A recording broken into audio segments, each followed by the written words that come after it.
آصف صاحب نے اپنے کاروبار کی ترقی کے لیے کافی سال بہت محنت کی تھی اور ایک اچھا گھر شہر میں بنانے کے لیے کئی سال پہلے عمدہ جانور خریدے ملازمین اور اپنی محنت سے اس کاروبار کو گاؤں میں آباد کیا۔ کاروبار جب بہتر ہوا تو خود گاؤں سے شہر آ گئے اور اپنے ساتھ وہاں سے 2 عمدہ گھوڑے لائے جن کو اپنی حویلی میں اپنے ساتھ رکھا۔ ان کا نام میری گولڈن گھوڑے رکھا۔ سب جانوروں میں ان کو سب سے زیادہ عزیز یہ 2 گھوڑے تھے جو اندرون شہر تیزی سے کام کرتے تھے۔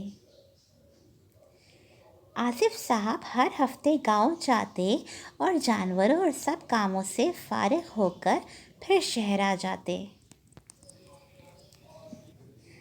اس بار آنکھ کا جو آپریشن ہوا تو طبیعت تھوڑی خراب ہونے کی وجہ سے گاؤں نہ جا سکے اور گھر پہ ہی موجود تھے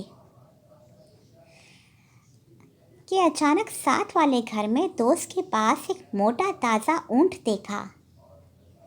اس پر نظر جو پڑی تو فوراً اس کی خوبصورتی سے متاثر ہوئے بغیر نہ رہ سکے۔ فوراً ان کو فون میں لایا اور ان سے تفصیلات پوچھیں تو صبر نہ ہوا اور اونٹ خریدنے کا فیصلہ کیا۔